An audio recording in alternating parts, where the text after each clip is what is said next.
Bonjour les amis, comment ça va? J'espère que vous allez bien et que vous passez une super journée.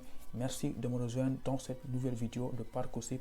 Aujourd'hui, je vais essayer de répondre à quelques questions que vous vous posez très souvent, notamment comment mettre les bulletins de l'année 2019-2020 alors qu'on n'a pas fait nos examens, on n'a pas reçu nos bulletins. Comment faire pour écrire une lettre de motivation? Comment faire, pourquoi choisir des lycées alors que nous sommes à l'université? C'est pas très stylé ça, hein? Voilà. Ok, dans cette vidéo, on va essayer de répondre à toutes ces questions. Direction sur ma page Google. Voilà.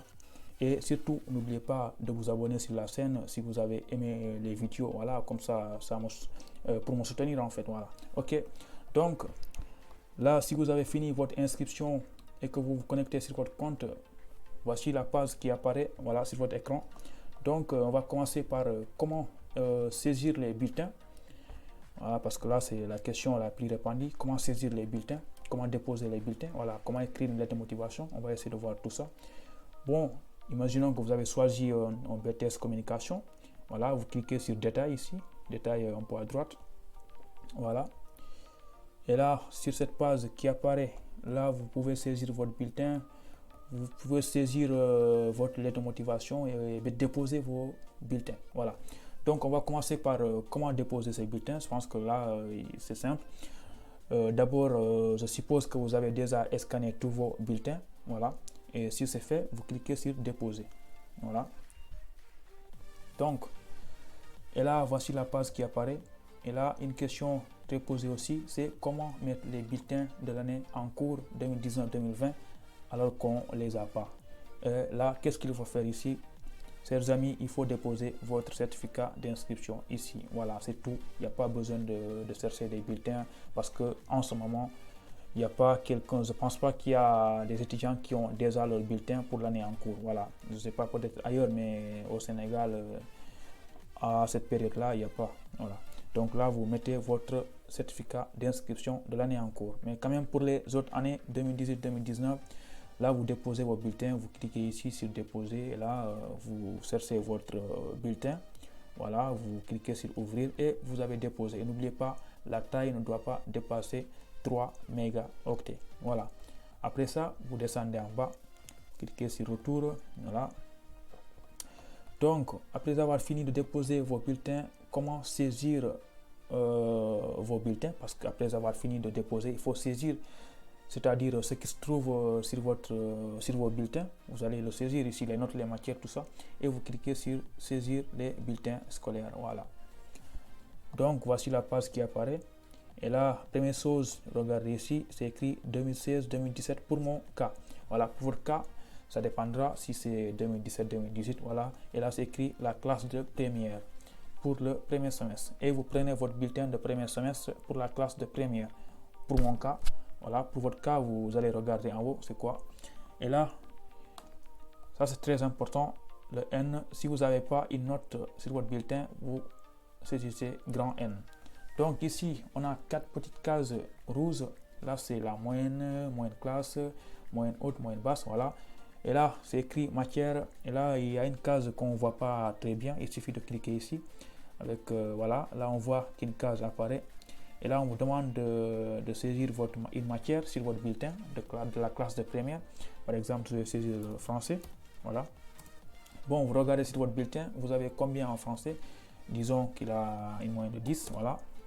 Vous cliquez ici et vous mettez votre moyenne de français. Pour la moyenne classe et la moyenne haute et la moyenne basse, là je pense que beaucoup de bulletins, il n'y a pas ça. C'est donné ne figure pas sur vos bulletins. Si c'est le cas, vous mettez un N. Voilà. Et là, pour dire qu'il n'y a pas ça sur votre bulletin. Voilà. Et c'est bon. Et appréciation ici. S'il y a les appréciations sur vos bulletins, vous écrivez par exemple très faible, comme moi. Voilà. Si c'est excellent, vous mettez excellent. Voilà. S'il n'y a pas, vous mettez N, encore une fois. Voilà. Et après avoir fini pour le français, vous faites pareil pour les autres matières, histoire, mathématiques, SVT. Pour cela, il suffit de cliquer ici au milieu, ajouter une matière. Vous cliquez sur ajouter une matière et voilà, il y a une partie qui apparaît. On vous demande ici de saisir une matière. Vous mettez par exemple, on va dire histoire. Voilà. Et ici, comme le français, vous saisissez votre moyenne en histoire, on va dire 20 sur 20. Voilà. Et là, vous mettez N. Voilà. Et là, après, vous cliquez sur ajouter une matière, etc., etc. Voilà, vous remplissez toute matière pour la classe de première et après vous cliquez sur j'enregistre. Si vous cliquez sur j'enregistre, il y a une page qui va apparaître où on va vous demander de remplir vos bulletins, de saisir vos bulletins pour le second semestre de la classe de première. Voilà, et après avoir fini, comme on a fait ici, vous cliquez sur j'enregistre, on va vous amener à une page où on vous demandera de saisir les bulletins pour une classe. Voilà, c'est comme ça, et après tout ça, c'est bon. Donc, on a vu comment déposer les bulletins, on a vu comment saisir les bulletins. Voilà, maintenant, comment saisir votre lettre de motivation. Donc, vous cliquez sur saisir. Là, vraiment, il n'y a pas besoin d'aller sur Google, de chercher des exemplaires qui sont très difficiles. Là, on conseille, voici la case où vous allez mettre votre lettre de motivation. Là, il faut préciser 4 points. Vous essayez de formuler ça sous forme de phrase, voilà, et vous avez votre lettre de motivation. Donc, premièrement, précisez votre niveau d'études. Deuxièmement, précisez pourquoi vous avez choisi la formation. Troisièmement, pourquoi vous voulez aller étudier en France. Voilà. Et quatrièmement, c'est quoi votre projet professionnel. Voilà, c'est ça une lettre de motivation. Essayez de préciser ces 4 choses. Pas besoin de faire 1000 phrases ou 3 pages. En 4 lignes, vous avez une lettre de motivation ici. Et puis ici, on vous précise. Vous ne pouvez pas dépasser 1000 caractères, 1500 caractères quand même. Donc, précisez ça, votre niveau d'études, pourquoi vous avez choisi la formation, pourquoi vous voulez aller étudier en France, c'est quoi votre projet professionnel. Voilà, en 4 phrases, vous avez une lettre de motivation. Voilà, là c'est bon. Une dernière chose, c'est les gens qui se demandent bon, pourquoi choisir des lycées alors que je suis à l'université. On va répondre ça tout de suite. Bon, c'est vrai, quand tu es à l'université, tu as galéré au lycée, tu as fait beaucoup d'années au lycée. Maintenant, tu as envie de quitter le lycée en fait. Parce que là, si on te dit de faire des choix, de BTS et de choisir des lycées, tu te dis, attends, putain, mais moi, je n'ai pas envie de retourner au lycée, moi. Hein. Mon frère, je te rassure tout de suite. C'est pas parce que les BTS se font dans des lycées que tu es élève, je te rappelle que tu es étudiant, mais sauf que le BTS, ça se suit dans des lycées. Voilà. Dis-toi, c'est quoi ton objectif? C'est de venir en France faire le BTS, d'avoir une formation de très bonne qualité, ou bien c'est d'avoir le BTS tout simplement. Si ton objectif c'est d'avoir le BTS, bah reste dans ton pays d'origine, reste au Sénégal, reste au Mali, reste en Côte d'Ivoire, reste au Gabon, et comme ça tu auras ton BTS facilement. Ne viens pas en France. Mais si quand même ton objectif c'est de venir faire le BTS en France et d'avoir une formation de très bonne qualité, voilà, choisis le BTS. Ça ne te concerne pas que ce soit dans des lycées ou bien à l'université ou bien dans des palais. Ça, c'est pas important. Quelqu'un qui est motivé pour venir en France ne doit pas se dire attends, les BTS se font dans des lycées, je ne vais pas choisir ça.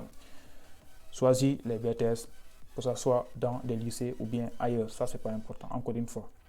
Et ne tombe pas dans ce piège avec les CP0, la classe prépa. Ça sonne bien à l'oreille, mais vraiment, si tu fais que des choix de classe prépa, bah, je te rassure mon frère. Après, tu vas le regretter parce que ça va mal finir en fait. Encore une fois, les CP0, classe prépa, c'est très sélectif. Voilà. Même les Français ont du mal à être acceptés là-bas. Donc, on conseille, fais des choix de BTS. Tu peux peut-être choisir une formation de classe prépa, mais il faut bien choisir des BTS. Voilà, encore une fois. Je vois que je me répète souvent, mais c'est important. Et aussi, une dernière chose, ne fais pas tous tes choix dans des grandes villes. Voilà, il faut chercher de petites villes aussi. Bon, si tu veux, tu choisis Paris, mais ne fais pas tous tes choix dans des grandes villes quand même. Hein. Il y a des petites villes, il faut choisir ça aussi. N'oublie pas, l'objectif c'est de venir en France. Hein. Voilà, c'est pas d'aller à Paris. Une fois ici en France, que tu sois dans un village ou ailleurs, après, si tu veux, tu ne vas pas étudier, tu vas aller au monument, à la Tour Eiffel, hein, si tu veux. Hein. Ok. Et surtout, n'oublie pas de t'abonner sur la chaîne hein, et de mettre des likes pour me soutenir. Comme ça, je ferai après beaucoup plus de vidéos. Voilà. Ciao.